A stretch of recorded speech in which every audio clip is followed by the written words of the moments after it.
मगरूर बादशाह। अगर तुम घमंड छोड़कर रहमो इंसाफ का इकरार करो तो मैं तुम्हारा ताजो तख्त वापस करने को तैयार हूँ, वरना अभी कत्ल का हुक्म भी दे सकता हूँ। इटली का एक बादशाह हुकूमत और दौलत के घमंड में गरीबों से बात तक करना भी बुरा समझता था, इसलिए अक्सर लोग उसे नापसंद करते थे। एक रोज़ बादशाह शिकार करने गया, किसी जानवर का पीछा कर रहा था कि उसका घोड़ा बेकाबू होकर दूर निकल गया। तमाम नौकर, सिपाही, वज़ीर सब बिछड़ गए और बादशाह तन्हा रह गया। इतने में एक किसान ने बादशाह के घोड़े की रकाब पकड़ ली। उसकी शक्ल हूबहू बादशाह से मिलती थी। फ़र्क ये था कि उसकी पोशाक और हालत गरीबों जैसी थी।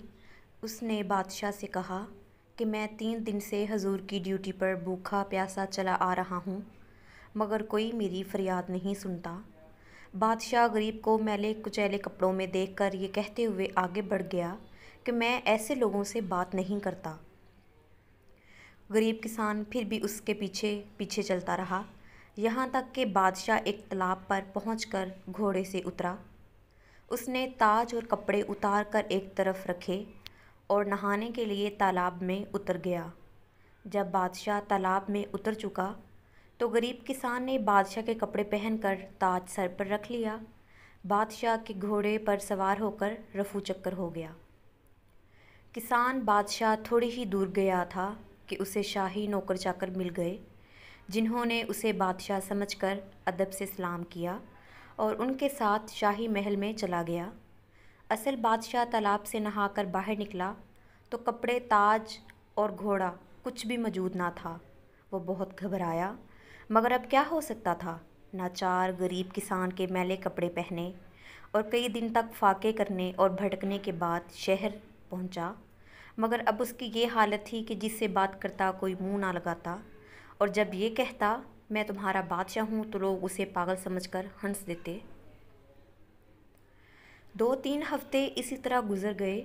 जब उस पागल का किस्सा बादशाह की माँ ने सुना तो उसे बुलवा कर उसके सीने पर तिल का निशान देखा, फिर जिससे उसकी सच्चाई की तस्दीक हो गई।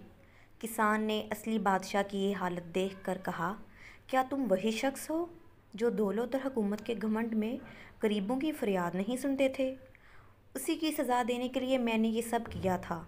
अगर तुम घमंड छोड़कर रहमो इंसाफ का इकरार करो तो मैं तुम्हारा ताजो तख्त वापस करने को तैयार हूँ, वरना अभी कत्ल का हुक्म भी दे सकता हूँ। ये सुनकर बादशाह ने आजिज़ी और नदामत के साथ अपनी गलती तस्लीम की और किसान उसे ताजो तख्त वापस देकर घर चला गया। जिसके बाद बादशाह ने अपनी इस्लाह की और चंद दिनों में उसकी नेक नामी का डंका दूर दूर तक बजने लगा।